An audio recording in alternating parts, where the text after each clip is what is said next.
Bienvenue à toutes et à tous dans ce débat Faire croiser qui s'invite au chapitre au chapitre société, oui. Pour une fois, il ne sera pas question politique. Des allures ou des angles politiques peuvent s'inviter dans ce débat. Mais pour le moment, nous nous attelons à appréhender, à mieux comprendre le rôle des femmes dans le développement de la nation, que dis-je, du pays, du Bénin et dans d'autres, je dirais, d'autres contrées aussi, ou sous d'autres cieux aussi, on va s'y intéresser. Alors, pour faire l'exercice avec moi ce matin, je vous le disais à l'entame de ce débat Faire croiser, deux femmes. Madame Bagri Oumemat Aruna, elle est sociologue, anthropologue. Bonjour, Madame Bagri. Bonjour. Merci de votre disponibilité.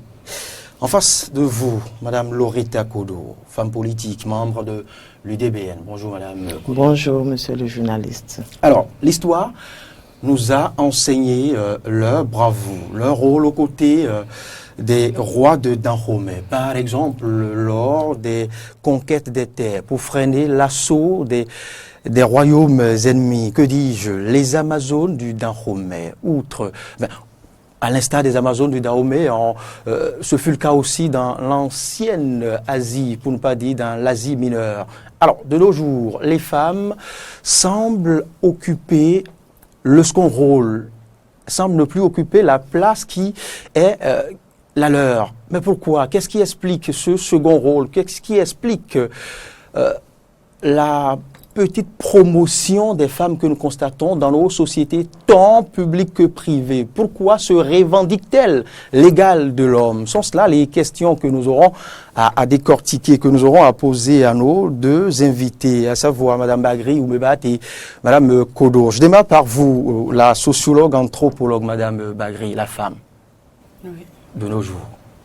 Est-elle vraiment oubliée? N'occupe-t-elle vraiment pas la place qui est la sienne? Pourquoi se revendique-t-elle l'égal de l'homme? Alors, je vous remercie. Est-ce que la femme est vraiment l'égal de l'homme ou est-ce qu'elle est juste un complément de l'homme? Et quand on sait que les textes saints nous disent que la femme a été sortie d'une côte de l'homme, peut-on vraiment dire que la femme est l'égale ou est-ce qu'elle est juste le complément de l'homme pour faire une unité parfaite? Alors, pourquoi est-ce que la femme se revendique l'égale de l'homme? Parce que, justement, elle a été constituée d'un point de vue intellectuel pratiquement de la même manière que l'homme. Mais du point de vue physique, évidemment, elle a quelques... Je ne peux pas dire qu'elle est diminuée par rapport à l'homme, mais il faut dire que physiquement, l'homme est un peu plus fort dans les muscles que la femme. Vous voyez? Donc, en fait, la femme est différente.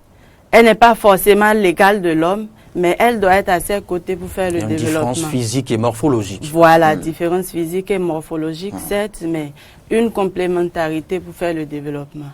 Donc, les femmes, qui sont quand même 52% de notre population béninoise, est-ce qu'elles doivent être mises de côté pour qu'on parle de développement? Le développement doit se faire avec elles. Et le sont-elles vraiment?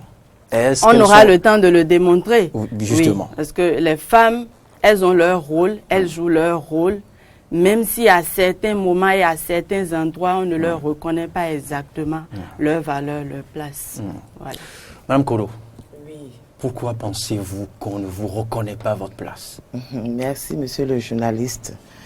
Les femmes jouent un très grand rôle dans le développement d'une nation. Déjà, au sein de son foyer, je pense que la femme joue un grand rôle. La femme, elle est celle-là qui se lève le matin très tôt et tard à se coucher. La femme est le nœud de la maison. Pourquoi ne pas lui reconnaître sa place dans les instances de décision? Aujourd'hui, nous avons remarqué que peu de femmes interviennent dans la vie politique, dans le développement du pays. Je crois que avec le programme d'action du gouvernement, le président ne cesse pas de mettre l'accent sur le fait que les femmes sont désormais valorisées et seront désormais, et on va leur reconnaître désormais leurs droits. La femme, elle a sa place, elle a son mot à dire et elle ne revendique pas, je ne dirais pas, quand vous dites que la femme se revendique l'égal de l'homme, la femme est l'égale de l'homme. Quand bien même que dans les Écritures saintes nous enseignent qu'elle est tirée de la côte de l'homme pour faire un complément, j'admets que la femme est le complément de l'homme. Mais le complément ne veut pas dire qu'il y a une supériorité ou une infériorité entre l'homme et la femme. Les deux valent la même chose. Les deux sont égaux. L'homme est égal à la femme est égale à l'homme. En matière, dans nos foyers, la culture africaine nous enseigne que la femme doit se soumettre à son mari. Ça, c'est la culture qui nous l'impose. L'éducation de base que nous avons reçue nous enseigne de reconnaître la place de l'homme. Nous reconnaissons la place de l'homme, mais ce n'est pas pour ça que nous allons nous mettre à terre pour qu'on ne nous reconnaisse pas notre place. Madame Bagri, les femmes de nos jours, la femme contemporaine, la femme que ce soit, je le disais tantôt, dans les sociétés publiques que privées, que ce soit dans les sphères politiques, la représentativité des femmes, la présence des femmes, pose-t-elle problème? Ça dépend du palier sur lequel nous nous situons. Lorsque vous prenez par exemple le palier économique, que serait Dantopa sans les femmes? La femme a un très grand rôle. Elle joue, elle assume ce rôle-là du point de vue économique. Vous allez à Savalo, qui est-ce qui fabrique le gari sokui? Qui est-ce qui fabrique le gari sokui? Qui est-ce qui... Le maillon même de l'économie béninoise, c'est la femme. La filière Ignam est là, la plus grosse, si on peut ainsi dire, la plus grande grossiste d'Ignam, c'est une femme. Vous voyez, donc du point de vue économique, la femme joue un très grand rôle. Elle assume ce rôle-là.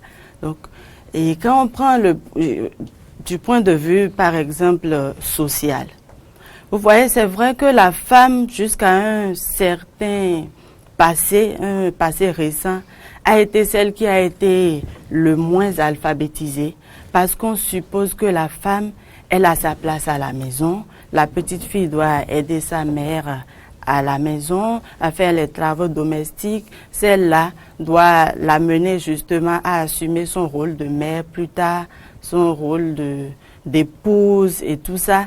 Mais c'est vrai que avec tout ce qui s'est passé avec les ONG qui ont vraiment joué un très grand rôle, les femmes sont de plus en plus scolarisées. Mais il faut dire que ces femmes qui sont scolarisées, ce sont encore des filles. Et parce qu'elles sont encore des filles, elles ne peuvent pas être dans toutes les sphères où, par exemple, l'homme est le plus représenté.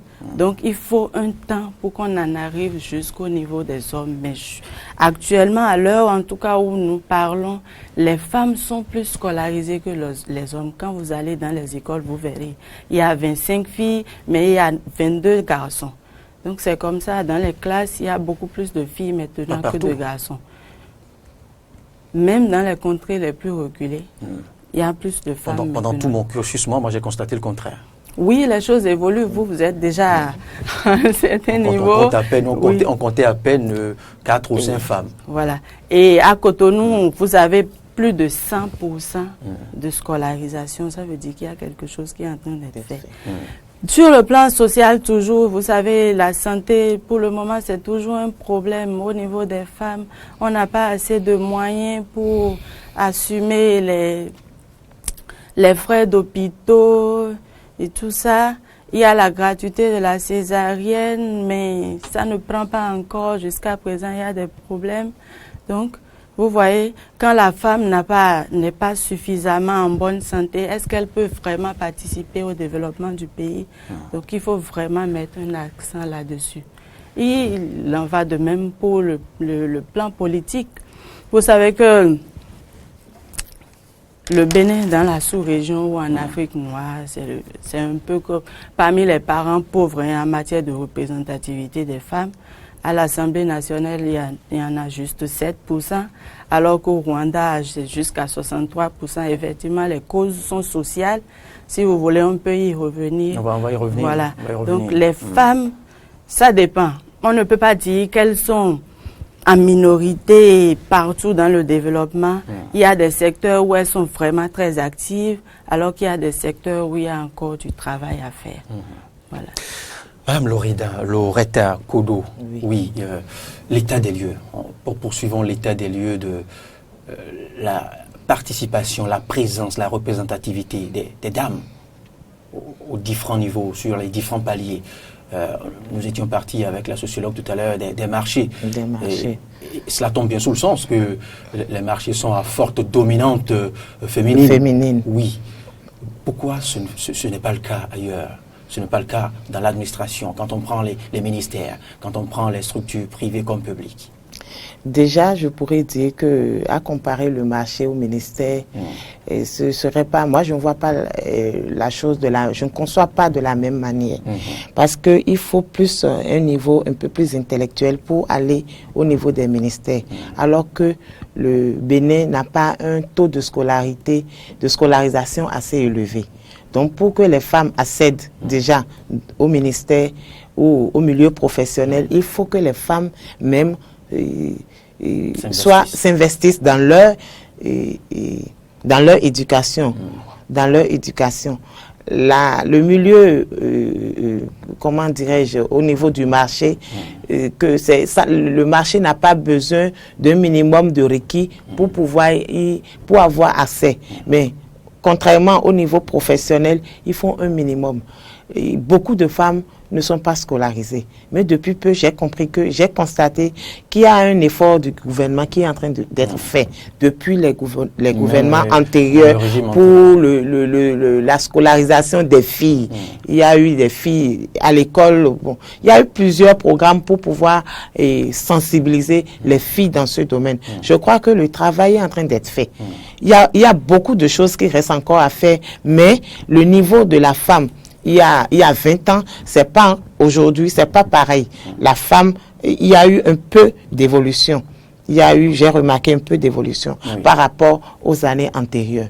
Nous allons travailler ensemble, beaucoup travailler pour venir à un niveau meilleur. Ce qui tombe bien sous le sens, Loretta Kodo, c'est que cette gratuité de la scolarisation des femmes impliquera d'ici quelques années un fort taux de dames intellectuelles. Alors, est-ce que cela suffit pour développer la nation, un fort taux de dames intellectuelles, si la promotion ne suit pas cette... Non, un fort taux de scolarisation ne suffit pas pour que les femmes puissent avoir accès au développement du pays, aux instances de prise de décision. Les femmes elles-mêmes doivent se battre de par leur capacité à prouver qu'ils peuvent, de par leur leadership. Ils doivent développer leur leadership. On doit avoir confiance en elles. Elles-mêmes déjà doivent s'imposer. Elles doivent convaincre. La femme leader doit convaincre, doit s'imposer et doit prouver qu'elle peut mener un groupe avec succès. C'est cela.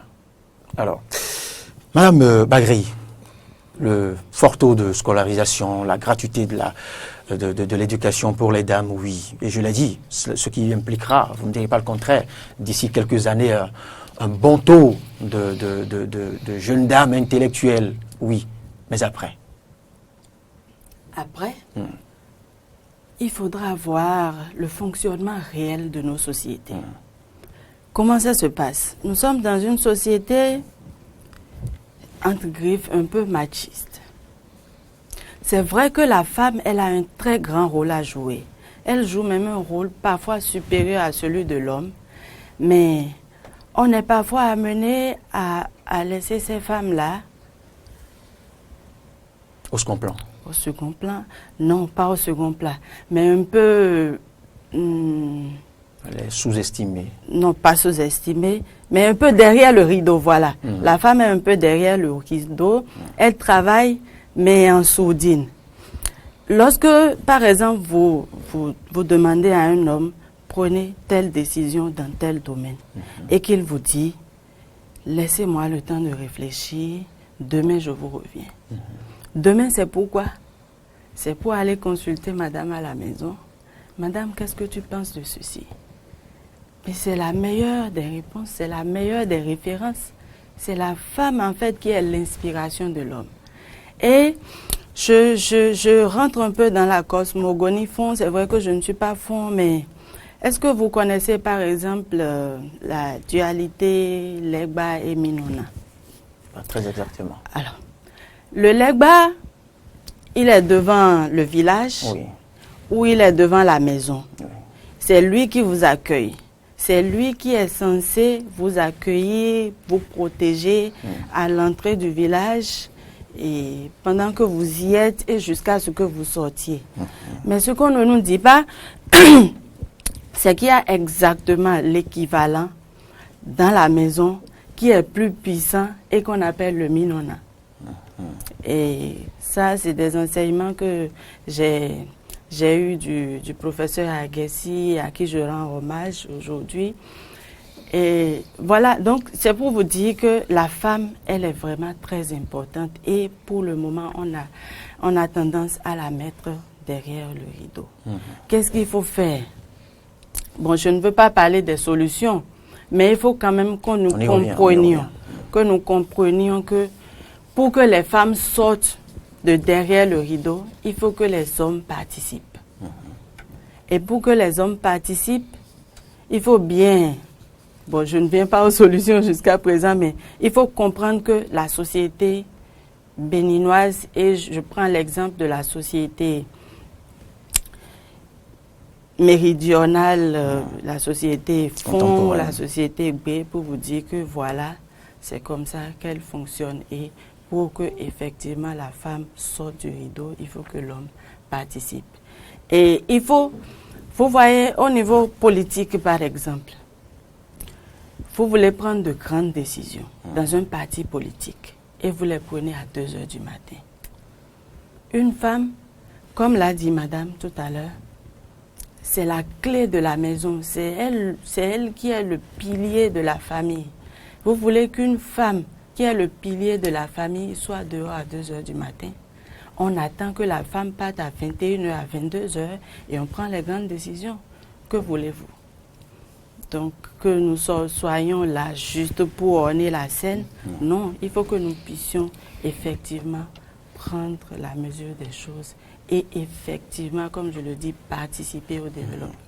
Vous appeliez tantôt les hommes à s'impliquer dans la promotion des femmes. Vous venez de le dire, mais votre chute fait état de ce que les femmes comportent en elles-mêmes une sorte de frein pour leur évolution. Oui, je vais... rien que pour l'exemple politique. À propos, je voudrais même suggérer que désormais, qu'on puisse développer le mentorat. En quoi faisant? Que les femmes qui ont évolué puissent entraîner derrière elles celles qui sont encore en arrière. Et pour ça, il faut qu'il y ait une relation de confiance entre le mentor et la mentorée. Les mentors peuvent être des hommes, pourquoi pas? Des hommes peuvent entraîner les femmes, peuvent aider les femmes à évoluer. Pas seulement les femmes entre elles, des hommes, l'homme qui juge, qui apprécie la valeur d'une femme, qui reconnaît les mérites d'une femme, peut l'aider à évoluer. Il faudrait que nous essayions de cultiver surtout le mentorat. Celui qui est en avant, il doit aider celle qui est derrière à évoluer, à en arriver. Et surtout que la femme fait fi de son entourage. Bon, fait fi entre griffes. Quand je dis fait fi, il ne faudrait pas que la femme... soit attentif à tout ce qui se dit autour d'elle. Parce qu'aujourd'hui, lorsqu'une femme est en train d'émerger, c'est déjà l'objet des polémiques, des commérages. Non, on est en train d'évoluer. Laissons ces commérages-là, laissons ces petites coquetteries ou cachotteries, et puis avançons. Avançons. Le monde on n'est plus à l'ère où on était il y a 50 ans. Aujourd'hui, il y a beaucoup de choses qui ont évolué.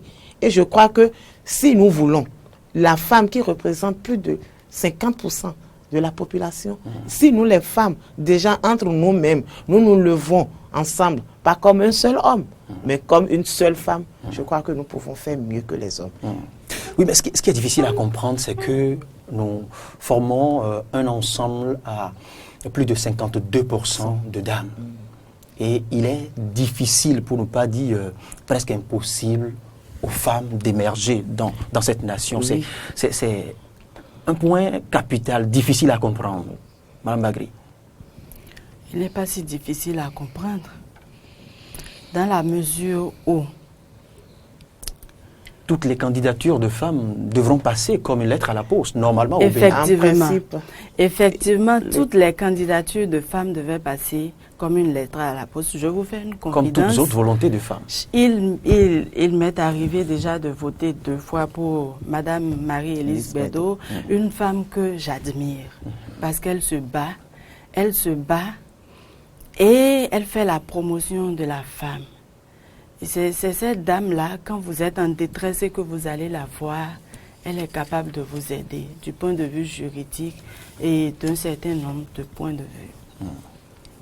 Moi, j'ai voté pour elle, mais Comme elle, il y a bien d'autres. comme bien d'autres, mais d'autres n'ont pas voté. Pourquoi? Simplement parce qu'elles ne se reconnaissent pas en cette dame-là. Elles ne sont pas instruites, elles ne sont pas... Vous comprenez ce que je veux dire? Et c'est pas une dame qui peut s'habiller par exemple en bomba comme la femme d'Antokpa pour aller la voir. Tu sais, ma soeur, voilà, je t'explique. Et il y a autre chose également. C'est le pouvoir économique de la femme. C'est capital. Vous savez, la politique, c'est une affaire de gros sous. Quand vous n'avez pas les moyens... Pas seulement. Oui, je suis d'accord. Une affaire de conviction aussi. Aussi. Et de volonté. Aussi. Mais en tout cas, dans le contexte actuel béninois, lorsque vous ne pouvez pas financer vos élections, n'attendez pas autre chose qu'un échec. Il est important alors de mettre l'accent sur l'autonomisation des femmes et de mettre l'accent également sur l'accompagnement des hommes. Je mets toujours un accent là-dessus. Lorsqu'il n'y a pas un accompagnement des hommes, dans les partis politiques, les femmes ont le pouvoir économique, mais les hommes en ont plus. Pourquoi ne pas fédérer les efforts? Et pourquoi ne pas savoir que cette femme-là, qui a cette compétence-là, peut être mise en tête de liste lorsqu'il s'agit d'une élection? Et puis, parfois, on confectionne la liste, elle est parmi les premières ou elle est la première, mais il suffit qu'elle s'éclipse à 18h ou à 19h. Et la version finale, on ne retrouve plus son nom. On ne retrouve plus son nom qu'à la 10e place. Donc les chances sont vraiment limitées pour qu'effectivement elle puisse accéder. Il y a là une forte explication socio-anthropologique. Absolument. Il y a que les hommes n'acceptent pas encore. D'être dirigés par les femmes. Il y a cela. Or, il y a ce point. Or, lorsqu'une femme est à un poste de responsabilité, laissez-moi vous dire qu'à 90%, elle réussit toujours. Parce que la femme, c'est la femme de foyer. C'est la femme qui sait que, voilà, il faut gérer les ressources à bon escient. Il ne faut pas dilapider. Il faut vraiment que chaque chose aille à chacun, selon son mérite. Mais ce n'est pas forcément le cas des hommes. Je ne jette pas le pavé dans la mare, mais voilà, il faut savoir que la femme, je ne veux pas dire qu'elle est meilleure à l'homme, mais bon. Est-ce qu'on ne le dit pas aussi parce qu'elles ne sont pas pour autant promues, parce qu'on ne les essaie pas, parce qu'on ne les met pas autant à l'épreuve? Ça, puisqu'il faut s'y essayer pour pouvoir en parler. Il faut s'y essayer pour pouvoir parce en que parler. Les femmes sont Voilà. très peu promues. Les Donc femmes on se cache. promues. On se cache sous cette excuse-là pour dire que la femme ferait mieux. Peut-être qu'elle ne le ferait pas aussi. Lorsqu'on les L'expérience a essaye- toujours prouvé que la femme fait mieux que les hommes. Lorsque vous mettez des femmes à des postes de responsabilité, le rendement est toujours meilleur. Le rendement est meilleur. Et vous le savez très bien. C'est vrai qu'il y a quelques brebis galeuses, Oui. certes, mais Oui, mais il y a un point. Vous posez-vous la question de savoir pourquoi les hommes ne vous acceptent pas comme chef, ne sont-ils pas tous prêts à vous accepter comme chef? Bon, pour répondre à cette question, pourquoi les hommes ne nous acceptent pas toujours comme chefs? C'est à ça que nous allons atteler maintenant, nous allons nous atteler à corriger cette mentalité. Déjà depuis le bas âge dans nos familles, on a tendance à responsabiliser plus l'homme. On dit, enfant, que nous sous nous glébin. De par cette appellation, l'homme se croit déjà suffisamment fort pour dominer la femme qui est à la maison. Or, ce n'est pas le cas. La femme est l'égale de l'homme, comme moi j'ai toujours eu à le dire. La femme est l'égale de l'homme. Les deux se complètent. Mais il n'y a pas de différence, il n'y a pas un niveau de supériorité ou d'infériorité entre l'homme et la femme. Là où l'homme réussit, la femme également peut réussir. Ah oui. La femme également peut réussir. Et le fait que les hommes n'acceptent pas, je pense que c'est compte tenu de la culture qu'on nous a toujours inculquée. Les pesanteurs sociologiques. Les pesanteurs sociologiques. Mais nous devons dépasser ça. Ailleurs, ce n'est pas le cas. Ailleurs, ce n'est pas le cas. Dans le foyer, c'est tout le monde qui a son mot à dire. Il y a des foyers encore aujourd'hui dans lesquels la femme ne peut pas placer un seul mot. Et déjà, lorsque vous vivez comme ça, cela et que vous vous envoyez ça dans un milieu, l'homme qui a toujours dominé sa femme à la maison, lorsqu'il rentre dans un milieu professionnel, il a tendance à dominer les femmes. Oui, à sa structure, à sa société, oui. à ses collègues. Ce qui n'est pas normal. Ce qui n'est pas normal. Mais il me semble que les sensibilisations des ONG, de la société civile et autres ont commencé à porter leurs fruits. Vous avez suivi la semaine écoulée, par exemple, lors de ce projet d'amendement qui est en instance de subir le référendum maintenant. Il y a un point qui devrait vous intéresser à plus d'un titre. Il y a un point qui propose, qui s'intéresse à la représentativité, par exemple, des femmes dans les instances de décision politique. absolument. Et ce point n'a pas pour autant convaincu l'instance politique. Sinon, cette minorité n'aurait peut-être pas bloqué. Même si on dit que ce n'est pas ce point, ce point qui pose problème. En fait, je vais donner une réponse neutre parce que je ne suis pas très politique. Je pense que fondamentalement, je pense que tout le monde est d'accord sur le fait que la femme est indispensable au développement, est indispensable pour les instances de prise de décision. C'est capital. Il y a des questions plus politiques qui font la divergence d'opinion en fait. Comme par exemple cette affaire d'élection groupée. Oui, le couplage. Oui, et on estime qu'il y a certaines institutions de la République qui auront un mandat exagérément long. Et pour cela, en fait, c'est une question d'intérêt. Ceux de la minorité politique, parlementaire plutôt, ne sont pas d'accord pour que, par exemple, le mandat du président de la République aille jusqu'à l'infini. C'est-à-dire, quand je dis infini, c'est que c'est pratiquement le double du mandat actuel parce qu'on veut faire une élection groupée. Je dis que je veux adopter une position totalement... Si c'était seulement ces points qui posaient problème, pourquoi ne pas modifier ces points et faire passer tout au moins cette représentativité des femmes et autres points qui ne souffrent d'aucune polémique? C'est une question politique. C'est vrai. C'est une question politique, mais il faut dire que la femme, son rôle, ce n'est plus à démontrer. Dans les instances de prise de décision, c'est vraiment capital qu'on les insère. C'est indispensable. Madame Loretta Kodo, votre point de vue sur cette question? Par rapport à cette question à ce point qui est inhérent à la représentativité des femmes. Déjà, moi, je dirais, par rapport à la révision de la Constitution, opposant ou pas, et la représentation nationale a rejeté. La représentation nationale a rejeté. Et c'est déjà la preuve... Pas rejeté, mais n'a pas pu adopter. N'a pas pu adopter. C'est la preuve qu'il y a une question d'incompréhension. Il faut vraiment sensibiliser. Il faut la sensibilisation. Je crois que c'est ce qui doit se faire, la sensibilisation, et amener les femmes à comprendre. Parce que la Constitution aujourd'hui, acceptons qu'elle a déjà fait un temps et on reconnaît qu'il y a certains points de son contenu qui doit être amélioré, revu. Les exigences ou bien les conditions sociologiques il y a 20 ans, ce ne sont plus les mêmes aujourd'hui. Donc, par rapport à ça, je voudrais simplement dire qu'on a besoin de sensibiliser de faire assez de communication autour pour en arriver à un meilleur résultat.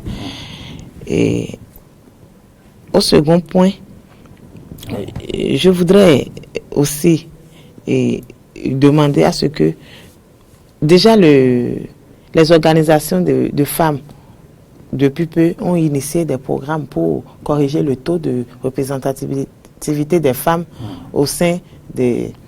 Que peuvent-elles vraiment, ces organisations? Elles vont arriver.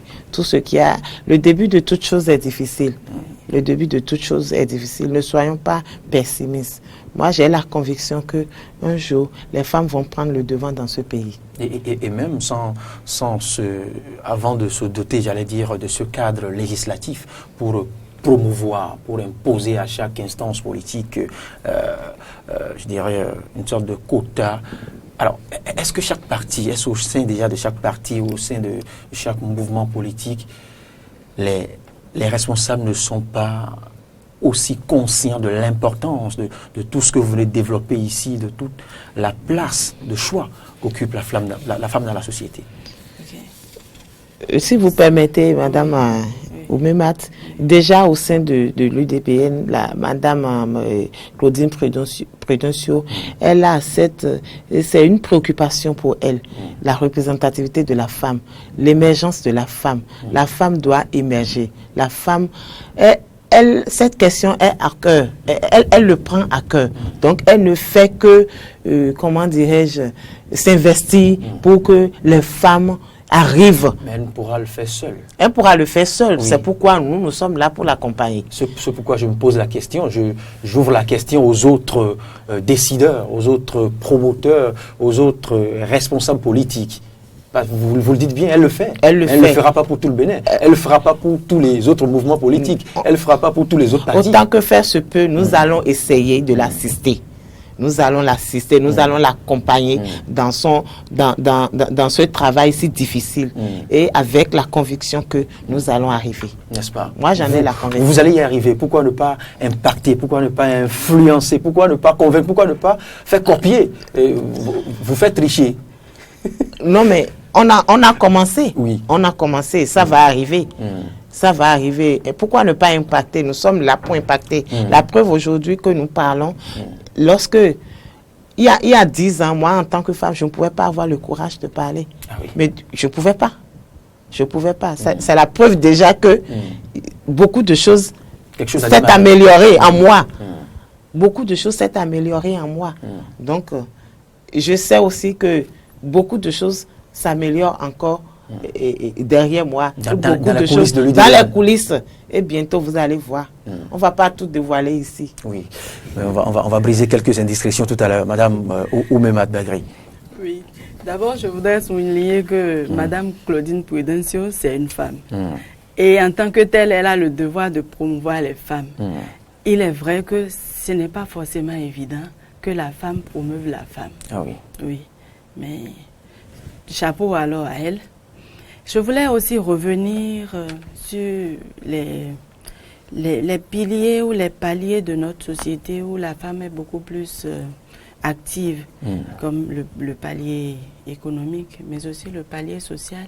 Vous savez que la femme est beaucoup plus active dans la société civile. Elle est active dans la société civile, elle se bat beaucoup. Et je sais qu'il y a les organisations comme le WANEP, comme Rifonga, qui font beaucoup. Et ils ont un programme actuellement qu'ils ont appelé le RECAFEM. Et ils ont un certain nombre de femmes qu'ils coachent. Et ces femmes-là doivent élaborer des projets et aller les mettre en œuvre dans leur terroir pour se faire visibles. Et petit à petit, parce qu'il faut quand même de la visibilité, de la notoriété. Oui. Et ces femmes-là doivent militer dans des partis politiques. Vous savez qu'il y a les projets comme Zinzin, par exemple, qui ont été... Zinzin, c'est... La parité. Parité, voilà. L'égalité. L'égalité. L'égalité de chance. Voilà, parité et égalité, il faut dire que c'est ça qui est pour le moment dans notre constitution, même si on ne peut pas y arriver... On essaye quand même, vous savez que le Sénégal y est parvenu, et la parité homme-femme à l'Assemblée nationale, c'est vrai qu'ils n'ont pas 50%. Pourquoi pas nous? Ils n'ont pas encore 50%, mais sur toutes les listes, c'est 50-50. Et c'est ce qu'a voulu faire la majorité parlementaire, c'est ce qu'a voulu faire passer la majorité parlementaire, à défaut d'une égalité, quand même un fort taux. Un fort taux. Bon, ils ont voulu peut-être, c'est intégrer la dimension quota pour plus de représentativité des femmes. Mais bon, pourquoi ne pas arriver jusqu'à l'égalité? Puisque le constat fait depuis des années est que même au sein des partis politiques, la femme n'est pas promue comme il le faut. Il y a une question de militantisme. Donc il faille se doter, mais les femmes... Une question de militantisme et une question de leadership aussi. Oui. Et pour que la femme fasse parler son leadership, comme je le dis, il faut que derrière elle soit soutenue par un homme. Lorsque, par exemple, moi, j'ai bien envie d'intégrer l'UDPN et que je dis, monsieur, tu sais, je veux militer dans un parti politique, et qui me dit, madame, si tu veux garder ton foyer, tu me laisses tomber ce projet-là. Je fais comment? Si je ne suis pas soutenue par un homme. Bon, ça, je ne parle pas de mon cas, parce que moi, pour le moment, je suis complètement apolitique, mais c'est ainsi. Il faut que l'accompagnement vienne des hommes.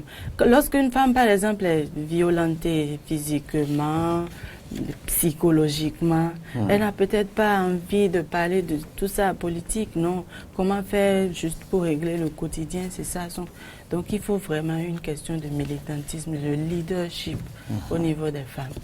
Ah oui, le soutien des hommes, vous y revenez encore une fois. Oui. Madame Loretta Kodo, vous étiez tantôt en train de nous souffler quelques coulisses de l'UDBN et vous avez terminé par la phrase « vous n'allez pas tout dévoiler ». Oui, vous n'allez pas tout dévoiler ici, oui, je vous comprends.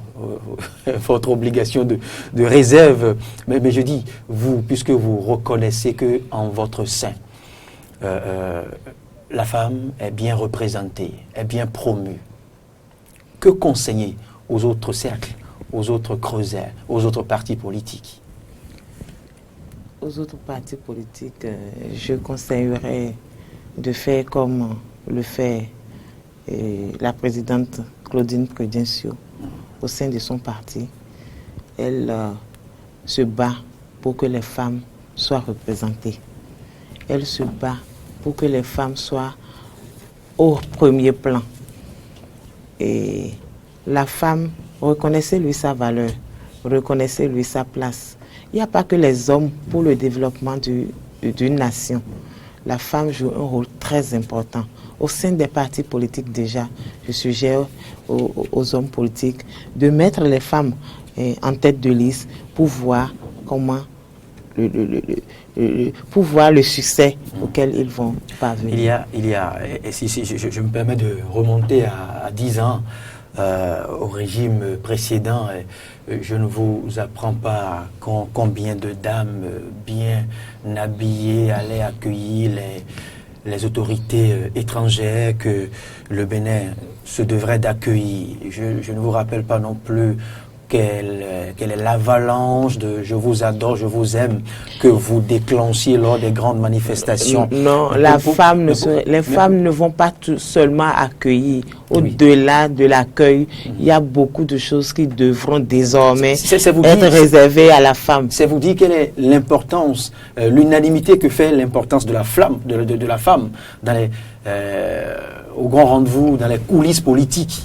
Lors des meetings politiques, les meetings politiques. Les femmes sont très représentées. Les femmes sont plus nombreuses que toutes les autres couches. Oui. Mais pourquoi cela ne se ressent pas dès lors qu'il s'agit d'élaborer une liste pour les présenter peut-être au communal, aux législatives et autres? C'est là la question. Pourquoi en ce moment de se décider de leur laisser une part de pouvoir? Eh bien, les hommes s'arrogent presque tout, Madame Bagri. Alors, je vais vous répondre en disant que toute décision qui est prise sans nous est prise contre nous. Et je le dis en paraphrasant certains hommes politiques panafricanistes qui sont partis, mais qui sont restés dans nos mémoires. Ah oui. Toutes les décisions qui sont prises sans nous sont prises contre nous. Pourquoi est-ce que lorsqu'il s'agit de montrer la beauté de la femme, vous savez, dans l'organisation pratique des événements, les femmes sont très fortes. Hein. Elles sont capables de faire des choses en des temps records. Ah oui. Mais il ne suffit pas qu'elle soit là devant le public à applaudir pour que les décisions soient prises avec elle. Il faut qu'elle se retrouve dans les noyaux centraux, dans les noyaux, dans vraiment les bureaux. Dans les instances restreintes de prise de décision. Dans les instances restreintes de prise de décision. Lorsque ce n'est pas ainsi, vraiment ne vous attendez pas à une représentativité des femmes, par exemple au Parlement, où les grandes décisions sont prises, où les femmes peuvent initier des propositions de loi concernant ces femmes-là. Et vous savez, il y a plusieurs tests juridiques qui ont été pris dans cette République-là pour que les femmes vraiment soient à l'aise. Il y a le Code des personnes et de la famille. Il y a plusieurs traités qui ont été ratifiés, donc, dont la CEDEF et la CEDAW. Dans le sigle anglais, c'est la CEDAW. Il y a la politique nationale de promotion du genre. Il y a en fait, en matière d'arsenal juridique, on n'est pas pauvre. Maintenant, il faut mettre cela en application. Et pourquoi est-ce que nous en sommes arrivés jusqu'à l'adoption de ces tests? C'est parce que des femmes ont quand même lutté. Les femmes de la société civile ont lutté. Elles étaient tout le temps à l'Assemblée nationale, à voir, marquer de leur présence, même quand elles ne sont pas, même si elles ne sont pas députées, voilà, même si elles ne sont pas. Elles sont là, elles poussent, elles font le lobbying, elles font les plaidoyers. C'est quand même intéressant cette lutte-là des femmes. Et si elles peuvent se retrouver vraiment à des postes où les grandes décisions sont prises, vous verrez. Notre pays décollera. Oui. Et pour qu'elles s'y retrouvent, il faudrait déjà les y positionner. Il faudrait déjà les sélectionner, les choisir. Comment imposer maintenant à tous ce choix? Je crois que le travail doit d'abord se au-delà faire des sensibilisations. entre nous, les femmes. Il y a la sensibilisation. Oui. Il y a la sensibilisation. Il faut que la femme arrive aussi Il y a les sensibilisations. à prouver qu'elle est capable.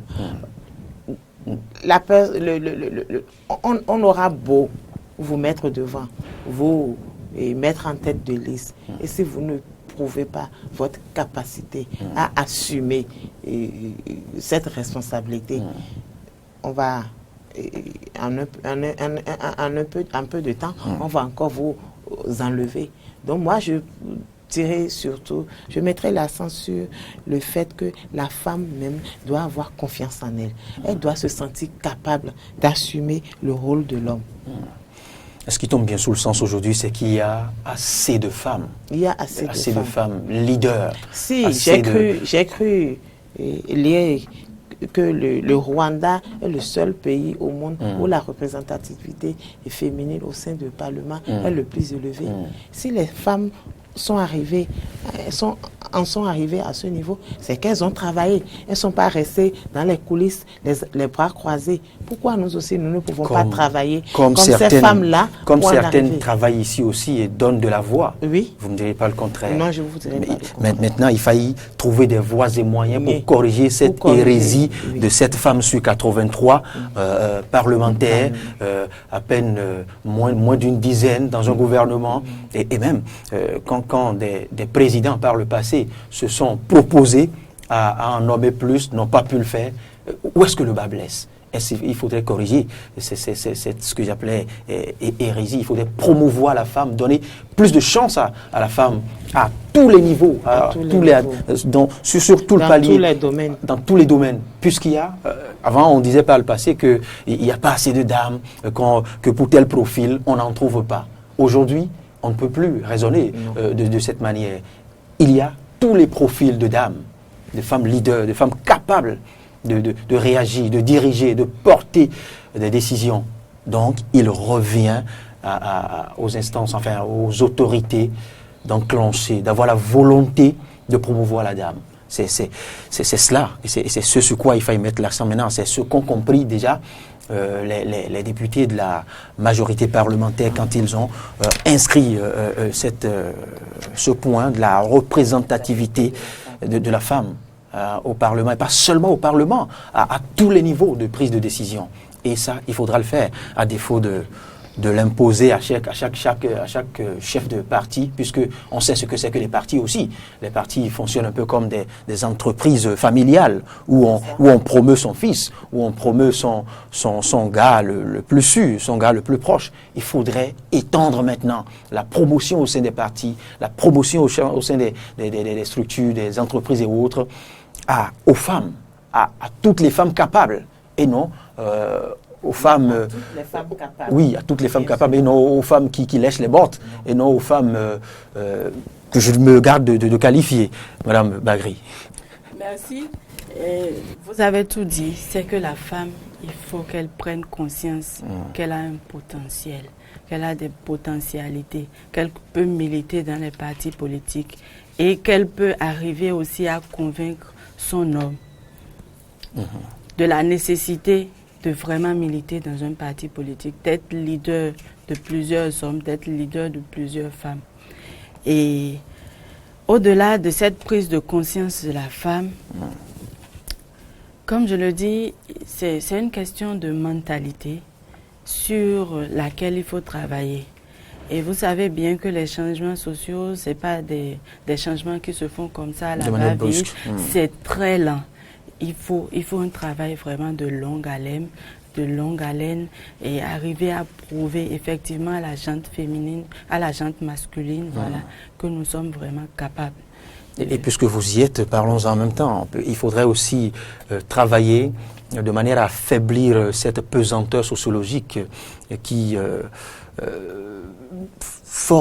qui a formaté depuis des décennies le mental de l'homme à ne pas accepter un homme de femme ou à ne pas accepter la direction de la femme. Oui, mais les hommes se plient lorsque vous avez de la compétence. C'est rare et c'est difficile. Oui. Non, la compétence existe, mais il faut y faire appel. Et pour que on nous remarque, il faut que nous puissions aussi mettre la main à la pâte, que nous prouvions de quoi nous sommes capables. Parce que la liberté, elle ne se donne pas, elle s'arrache. Elle s'arrache. Donc, lorsque, effectivement, vous voulez qu'on vous prenne au sérieux, qu'on vous prenne en compte, il faut que vous luttiez pour. Et il faut pouvoir compter sur les devanciers, les femmes qui ont réussi, comme Madame l'a dit. Madame Claudine Prudencio, elle a réussi, elle n'est pas la seule. Il y a Didjat Matisse, que moi j'admire bien. Pourquoi est-ce que, depuis le premier gouvernement Talon, on ne l'a pas enlevé de son poste? Ou on lui a même cumuler plusieurs ministères Parce qu'elle elle en est capable.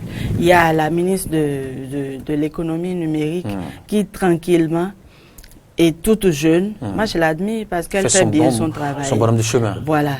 Et toutes les femmes, on pouvait en avoir davantage. Voilà, on pouvait en avoir davantage. Plus d'une dizaine de femmes. Il y a les profils qu'il faut. Il suffit que la volonté politique aussi accompagne. C'est important. Voilà.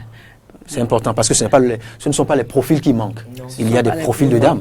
Pourquoi ne pas étonner un beau matin, lors d'un remaniement, tout ce peuple en nommant une quinzaine, une vingtaine de dames. Il fallait les essayer. Voilà. Il fallait les essayer, il fallait les mettre à l'épreuve pour pouvoir déduire après. Voilà. Rarement la femme échoue lorsqu'on lui confie quelque chose. Rarement elle échoue. Elle aime sauver son honneur. C'est cela. Oui. Ah oui. Et en dehors du manque de confiance dont nous avons parlé tout à l'heure, de la manque de confiance dont on a parlé, il faut aussi que certaines femmes aussi évitent les facilités en jouant sur leurs atouts féminins. C'est important. C'est très important. Il faut que la femme s'assume. Oui, il y en a qui sont conscientes de leurs lacunes, de leurs insuffisances. Oui, mettent, jouent sur ces avantages, sur le physique par exemple, parce que conscient de sa beauté. Voilà. Et que, comme les hommes aussi, n'aiment pas. Et autre point qu'il faut relever aussi, il faillit aussi rappeler aux aînés, aux ténors comme Madame Prudencio et autres, de donner davantage de chance. Puisque ce matin, elle aurait pu y être, mais elle vous a laissé y aller. Oui. C'est aussi cela. Il faut que cela se fasse remarquer davantage. Davantage dans les autres partis, au sein des autres partis. Tous les autres pour que ça ne soit pas que ce ne soit pas seulement le directeur ou la directrice qui se propose de représenter le groupe, de représenter le parti, qu'on donne cette chance aux autres dames. C'est aussi cela. Parce que Mme Magri disait tout à l'heure que la liberté s'arrache, mais quand vous avez de ces leaders qui n'ont pas le sens de partage, comme c'est le cas à l'UDBN, eh bien, vous allez beau faire lutter. C'est pourquoi je disais tantôt qu'il faut développer le mentorat. Il faut développer le mentorat. Il faudrait qu'il y ait une relation de confiance entre le mentor et la mentorée. Que lorsque Madame le fait, Madame Prudencio, elle a déjà compris et elle le fait depuis longtemps. Elle sensibilise les femmes. Elle est devant et elle veut toujours accompagner, drainer les femmes derrière elle pour que nous aussi un jour. C'est le constat contraire. Aller en avant. Les dames se combattent et freinent même leur développement. C'est le constat dans des quartiers et autres, dans d'autres groupes. Elles freinent en leur sein leur propre promotion. Or, c'est le contraire. Il fallait assister au contraire. Il fallait céder, se donner la main. Quand vous atteignez un niveau, quand vous atteignez un palier, il faut promouvoir, il faut aider d'autres dames à atteindre ce niveau. Ce n'est qu'en le faisant ainsi que vous pouvez promouvoir un grand nombre de dames. Alors, ce débat s'en va finir. Madame Magri Oumemat, épouse Aruna, vous êtes sociologue, anthropologue. Votre mot de fin. Déjà, je vous remercie pour cette opportunité que vous nous donnez de venir exprimer un peu le point de vue scientifique. Un temps soit peu quand même, c'est pas ça ne vient pas tout le temps. Donc, dès que vous avez besoin de nous, faites-nous signe. Ça viendra souvent. Voilà. Et mon mot de fin, c'est d'appeler les femmes qui ont le potentiel à ne pas baisser les bras, à se battre autant que faire se peut pour affirmer leurs compétences, leur potentialité. Voilà. Madame Loretta Kodo, pour finir. Et je vous remercie également pour nous avoir permis de nous prononcer par rapport à ces sujets. Je voudrais également remercier la présidente Claudine Prudencio qui a permis que je la représente pour donner mon opinion par rapport à ces points également. Aux femmes qui nous regardent aujourd'hui, je leur dis, battez-vous. Vous êtes des femmes leaders. Vous pouvez mener et réussir avec succès. Vous pouvez mener et arriver à bon port. Femmes, battons-nous pour impacter le monde. C'est vrai, merci. Vous n'avez pas fait langue de bois parce que vous avez relevé un point que je m'apprêtais à souligner. Les dames qui s'adonnent à des facilités, c'est très bien de l'avoir souligné. Merci pour votre disponibilité. Merci d'avoir opiné sur cette question, sur cette thématique qu'est le rôle des femmes dans le développement de la société. Cela tombe aussi bien sous le sens, cela fait l'unanimité qu'aujourd'hui, cette société, cette nation, comme tout autre, ne peut se développer à sa juste valeur sans l'implication, sans la promotion, sans l'apport des dames, et cette fois-ci aux différents niveaux de décision. Et pour le faire, il faille commencer déjà au sein de chaque parti politique. Il faut proposer des femmes, il faut nommer les femmes à des postes de décision, il faut les mettre à l'épreuve. Ce n'est qu'en se faisant qu'on pourra déduire si elles peuvent vraiment y arriver. Mais jusqu'à ce jour au Bénin, on n'a pas connu des cas de détournement de dames à la tête de sociétés d'État, de dames à la tête de telle ou telle structure. Ça, l'histoire reste alors favorable aux femmes, parce que il y a presque tous les mois des cas. Alors, la semaine écoulée encore, ou cette semaine, la prison civile de Cotonou a accueilli des hommes, des responsables qui ont détourné, que ce soit dans des communes, à la tête de sociétés ou autres, mais pas des femmes encore. Donc, elles le peuvent. Croyons en leur potentiel, croyons en leur capacité et promouvons les dames. Merci à vous, bon retour.